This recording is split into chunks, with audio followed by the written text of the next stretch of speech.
अस्सलाम वालेकुम। तो दोस्तों शुरू करते हैं आज का टॉपिक। आज का टॉपिक हमारा प्रोनाउन एंड इट्स टाइप से रिलेटेड है, जिसका इंशाल्लाह आज हम पार्ट 3 डिस्कस करने वाले हैं। इसके पार्ट 1 और पार्ट 2 हमने ऑलरेडी डिस्कस किए हुए हैं। डिस्क्रिप्शन में लिंक अवेलेबल है। तो आज हम प्रोनाउन से रिलेटेड मज़ीद टाइप्स डिस्कस करेंगे। तो देखते हैं रिलेटिव प्रोनाउन। रिलेटिव प्रोनाउन क्या होता है? Word such as who, whom, whose, what, which, that are called relative pronouns because they expresses relation between two sentences or phrases. दोस्तों रिलेटिव प्रोनाउन रिलेटिव रिलेशन से निकला है। रिलेशन रिश्तेदारी को कहते हैं। तो अब प्रोनाउन में इसका क्या काम होता है? ये किसी भी सेंटेंस, फ्रेज या क्लास के अंदर रिलेशन को शो करता है। वो कौन कौन से वर्ड्स हैं जो रिलेशन शो कर रहे होते हैं जुमले के अंदर या किसी फ्रेज या क्लास के अंदर? Who, whom, whose, what, which, that. तो ये वर्ड जो होते हैं जुमले के अंदर रिलेशन शो कर रहे होते हैं, जुमले को आपस में जोड़ रहे होते हैं। Who is used for subjects. तो दोस्तों हु का इस्तेमाल हमने एज अ सब्जेक्ट इस्तेमाल करना है। जब सब्जेक्ट की बात हो रही हो तो हमने हु यूज़ करना होता है। अगर ऑब्जेक्ट हो तो हमने होम का इस्तेमाल करना होता है। हुज का इस्तेमाल हम पोजेशन के लिए इस्तेमाल करते हैं, मलकियत ओनरशिप को शो करने के लिए। इसी तरह विच का इस्तेमाल हम सलेक्शन यानी चॉइस वगैरह के लिए इस्तेमाल करते हैं। और वर्ड जो है इसका इस्तेमाल हम थिंग्स चीज़ों के लिए करते हैं। और इसमें हु और होम जो है दोस्तों ये हम पीपल के लिए, लोगों के लिए इस्तेमाल करते हैं। For example he is an old man, he is too walk to weak. तो देखें दोस्तों ये टू सेंटेंसेस है और दोनों में एक ही से रिलेटेड बात हो रही है। तो अब हम आपस में इसको कंबाइन करेंगे तो वो किस तरह करेंगे? हमने एक सूटेबल वर्ड चाहिए होगा जो कि इसको आपस में कनेक्ट कर दे। तो देखें he is an old man who is too weak to walk. तो यहाँ पर जो हमने हु लगा दिया है, यहाँ पर हु से मुराद ये ओल्ड मैन है। तो यहाँ पर हमने हु का इस्तेमाल किया है क्योंकि यहाँ पर सब्जेक्ट की बात की जा रही है कि he is an old man. तो ओल्ड मैन कौन है? Who is too weak to walk, जो कि इतना कमज़ोर है कि चल नहीं सकता। तो यहाँ पर देखिए हमने इसको रिलेटिव प्रोनाउन के ज़रिए दो सेंटेंसेस को आपस में कनेक्ट कर लिया। सेकंड एग्जांपल देख लेते हैं।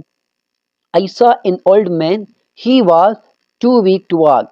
तो देखें यहाँ पर I saw an old man, यहाँ पर जो है एज ऑब्जेक्ट इस्तेमाल किया जा रहा है। कौन? He was too weak to walk. तो यहाँ पर हमने कौन सा वर्ड यूज़ करना है, कौन सा रिलेटिव प्रोनाउन इस्तेमाल करना है? तो देखें I saw an old man whom was too weak to walk. तो देखें यहाँ पर क्योंकि ओल्ड मैन एज ऑब्जेक्ट आ रहा है तो इस वजह से यहाँ पर हमने इसको कनेक्ट करने के लिए, इसके दूसरे पार्ट को जोड़ने के लिए हमने होम का इस्तेमाल किया है। इसी तरह थर्ड एग्जांपल है the car which I like is good. तो यहाँ पर विच जो है ये हमारा रिलेटिव प्रोनाउन है। इसी तरह फोर्थ नंबर पर जो है it is the boy whose father is a doctor. तो यहाँ पर जो हुज है पोजेशन शो कर रहा है, तो यहाँ पर यह रिलेटिव प्रोनाउन हुआ।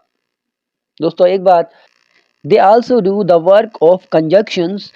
We can also call it conjunctive pronouns. दोस्तों क्योंकि ये भी कंजक्शन की तरह काम कर रहे होते हैं किसी भी जुमले के अंदर, इसी वजह से इनको हम कंजंक्टिव प्रोनाउंस भी कहते हैं। नेक्स्ट है इंट्रोगेटिव प्रोनाउंस। ये क्या होता है? Interrogative pronouns are used for asking questions. दोस्तों इंट्रोगेटिव प्रोनाउन का काम क्या होता है? क्वेश्चन करना होता है, सवाल करना होता है। इसको हम सवाल के लिए इस्तेमाल करते हैं। अब ये कौन कौन से हैं? Who, whom, whose, what, which etcetera. तो देखें इस तरह के वर्ड जो WH फैमिली से रिलेटेड होते हैं ये हमारे इंट्रोगेटिव प्रोनाउन कहलाते हैं। तो एग्जांपल के साथ समझेंगे। Number 1 who are you. तो देखें यहाँ पर फर्स्ट जो है हु जो है ये हमारा इंट्रोगेटिव प्रोनाउन में क्वेश्चन किया जा रहा है। सेकंड एग्जांपल है what is his name. Third example जो है वेयर आर यू गोइंग। दोस्तों एक बात जिसमें अक्सर फ्रेंड्स हमारे कंफ्यूज हो जाते हैं, उनको ये पता नहीं चलता कि इंट्रोगेटिव प्रोनाउन क्या है और इंट्रोगेटिव एडजेक्टिव कौन सा होता है। मैंने उस डिफरेंस को यहाँ पर क्लियर करने की कोशिश की है। तो देखते हैं दोस्तों, interrogative pronoun is used instead of a noun while interrogative adjective is used with noun. दोस्तों इंट्रोगेटिव प्रोनाउन जो होते हैं उसके बाद कोई सा नाउन इस्तेमाल नहीं होता, जबकि इंट्रोगेटिव एडजेक्टिव जो होते हैं इसके बाद डायरेक्ट नाउन इस्तेमाल किया जाता है, नाउन आ रहा होता है। तो इसका मेन डिफरेंस है। चलते हैं एग्जाम्पल की तरफ। तो देखिए नंबर 1 जो है विच इज़ योर चेयर। तो देखिए यहाँ पर विच है, इसके बाद इज़ है जो कि लिंकिंग वर्ब है, तो नाउन नहीं आया, तो ये हमें पता चल गया कि ये इंट्रोगेटिव है। सेकंड एग्जांपल देखें, विच चेयर इज़ योर। तो यहाँ पर देखिए विच के बाद हमारे पास चेयर जो है जो कि नाउन है, तो ये हमारा क्या हुआ, इंट्रोगेटिव एडजेक्टिव हुआ। तो ये मेन डिफरेंस है। इसके बाद है रेसिप्रोकल प्रोनाउन। ये क्या होता है, pronouns denoting mutual relationships are called reciprocal pronouns। दोस्तों इसका काम म्यूचुअल रिलेशनशिप को शो करना होता है। इसमें हमें म्यूचुअल रिलेशनशिप के बारे में पता चल रहा होता है। और ये कौन कौन से होते हैं, each other and one another are two reciprocal pronouns. दोस्तों ईच अदर और वन अनदर ये दो जो हैं ये रेसिप्रोकल प्रोनाउन कहलाते हैं। एग्जाम्पल देख लेते हैं, Naeem and Farhan help each other. तो देखिए म्यूचुअल रिलेशनशिप शो की जा रही है नईम और फरहान के दरमियान कि ये दोनों एक दूसरे की मदद करते हैं। तो यहाँ पर ये ईच अदर जो है ये रेसिप्रोकल प्रोनाउन है। सेकंड एग्जांपल है, they all give gifts to one another. तो यहाँ पर देखिए वन अनदर जो है ये यहाँ पर रेसिप्रोकल प्रोनाउन का काम दे रहा है।